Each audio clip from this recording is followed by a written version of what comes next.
Today I'm doing the mixed girl tag, and I'm excited to do this video. Just maybe if you guys want to know a little bit more about me. Also comment below your answers to these questions, or like what ethnicity you are, because I'd love to see what part of the world or what your culture heritage is from. There's 10 questions, so we're just gonna zoom through these. I don't want to take too long with this video. I don't want to make you guys tired. So number 1, what are you mixed with? To put in simpler terms, I am half Filipino, half black. So I'm Blasian. Shout out to all the Blasians out there. You feel me? I took a DNA test on Ancestry because my dad's doing our family tree. So if I want to break it down more, there's like a whole bunch of other stuff I could say that I'm mixed with too, but just to keep it simple, these are the 2 main things, black and Filipino. Number 2, what ethnicity have you been mistaken for? The only ethnicity I've ever been mistaken for was Mexican, and that was when I was in like elementary school. I remember somebody asking if I was, but I mean, I didn't see it then either. But the only other thing would be some people, if anything, they've only thought that I was only black. They didn't realize I was Asian, they just thought I was black with good hair. But since I've gotten older, I look way more Filipino than I did before, and then when I don't wear glasses, I look really Asian, because my eyes look very chinky when I don't have my glasses on. Number 3, is your hair curly or straight? It's curly, but from 3rd grade to like sophomore year of high school, I straightened, permed, relaxed my hair, did all that crazy stuff. That's a whole other story. I want to do a curly hair journey about this. Maybe if you guys want me to do a curly hair journey and talk about how this came to be, comment below if I should do that. Let me know. Number 4, was coming from different backgrounds challenging growing up? Yes, because my brother and I were like the only mixed kids really on both sides of our family. Like there is a few other cousins that are mixed, but the majority of relatives on both sides are like full black or full Filipino. So it was kind of challenging because like we look different, and we didn't like grow up necessarily with both cultures the right way, I guess, because I've had friends kind of joke, you know, I'm not black enough, I'm not Asian enough. So it was funny, but at the same time it kind of was a little bit sad just because it made me feel like I didn't fit in enough with either side, and there was no like median so that I could feel as if I was able to belong somewhere. So I kind of struggled with identity for a while. When I was younger, I still kind of struggle with it now. My dad is black, my mom is Asian, I forgot to clarify that, but sometimes like I still don't know a lot about black history and I want to learn more, you know, because like it's important to know about it and just have that awareness of that type of that history because it pertains to me. So hopefully that's something I want to educate myself more on black history because I don't know enough. I like only know like the tiniest amount. It's just like, especially things going on now in the world, it's like I want to know more about that side of my history. And now on my mom's side, biggest thing is I can't speak Tagalog, or Ilocano is her dialect. Shout out to anybody from Baguio City. But it sucks because like all my cousins, I think they either understand it or they can speak it, so it's just like me and my brother, we don't speak Tagalog, we don't understand it. I kind of know like when they're gossiping, because y'all know when they're gossiping Filipinos, they go hush hush, and they all like, there's just that tone in their voice, you're like, well, you know that's gossip, and you're like, okay. Or you know when they're talking about you because everybody's looking at you and then they say your name and you're like, what? And they all just act like they weren't just talking about you, but you know. But I know how to cook certain Filipino foods. My mom makes great lumpia. Her lumpia is amazing. I don't eat some of the foods. I don't eat a lot of the Filipino foods, but it's just because some of them I feel like it's an acquired taste. Like I want to like dive in more to my Asian side too, because it's just I want to know, like I want to learn about both sides, and it's just like it's hard to like but it's just finding that space where they both can come together and like it all just merges together and just it's just this consistent mix of black and Filipino. Number 5, what background do you embrace the most? I will admit that when I was younger, because I was still figuring things out, I would kind of go back and forth between embracing one over the other. But now, Like, I really want to try to, like, embrace them at the same time. Because they're both a part of me, and it's like, I don't think it's fair for me to try to, like, embrace one side over the other. So that's kind of my answer to that, because I don't want to put one over the other and make it seem like one's inferior and one's superior. So, number 6, have you ever been teased for being different?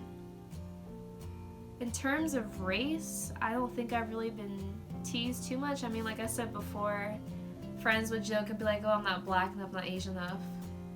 But it wasn't anything terrible. It was just like a very minor joke. It really kind of like brushed off your shoulder. It wasn't anything bad. So I was never teased for being different.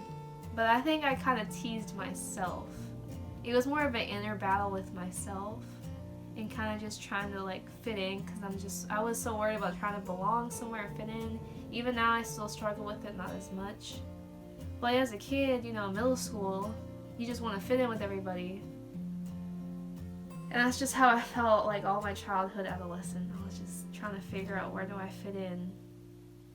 But it was just more of an inner battle. Number 7, have you ever been ashamed of being multiracial?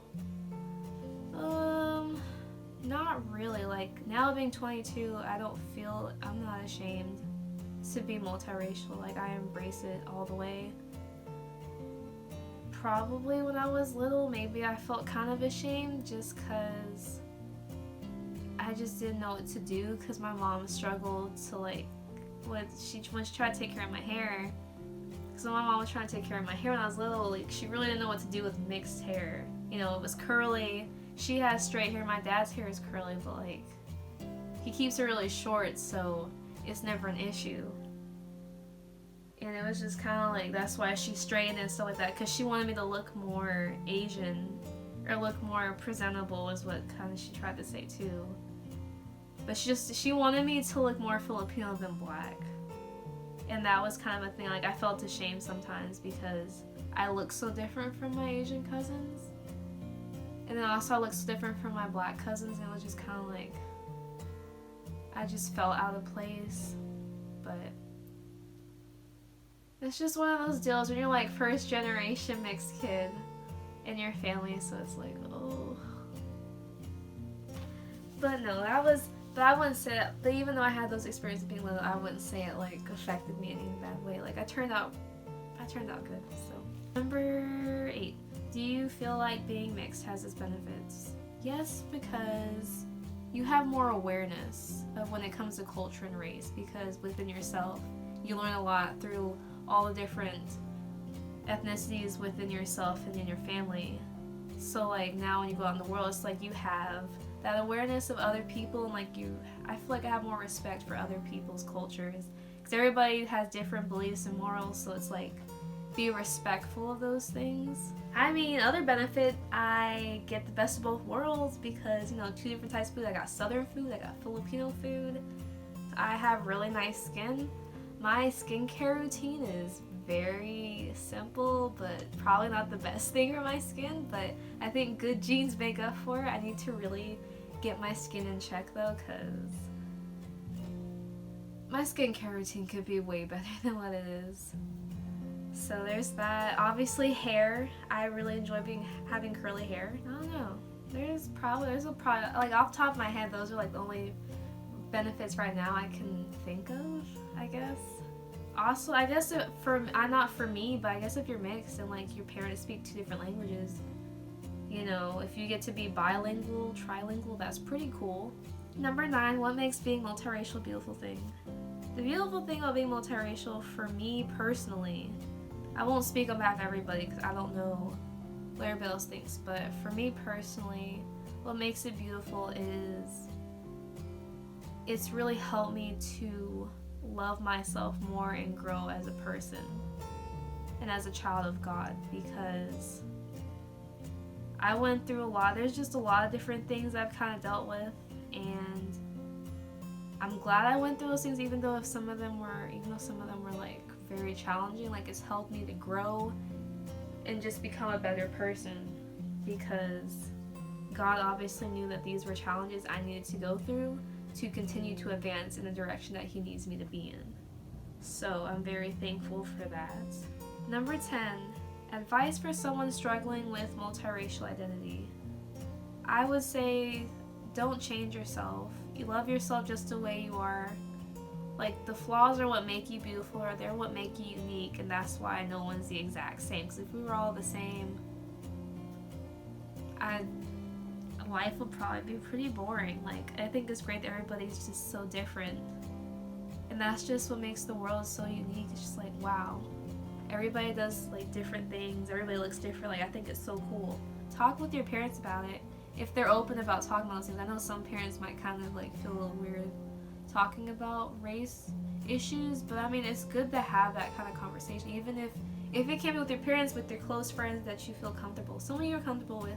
Have that conversation with them and just share it. Like, don't keep those feelings aside, or pray to God, talk to God about it, because He's always here for you, and He's willing to listen to what you have to say, and He loves you no matter what.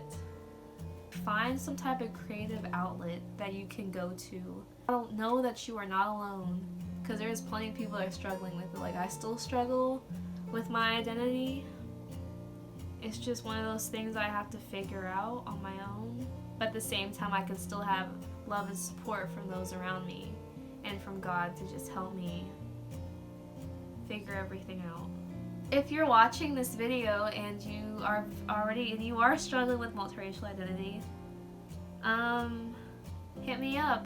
Put in the comments below. We can have a conversation. We can start a conversation in the comment section and just talk about, like, all of our experiences. I'd love to hear what you guys have experienced being a mixed kid, and just kind of just how it's been going. Like, we can all just be loving and supporting to each other in the comment section. If you guys enjoyed this video, please give it a like, subscribe to my channel for more. I plan to do more videos, more song covers.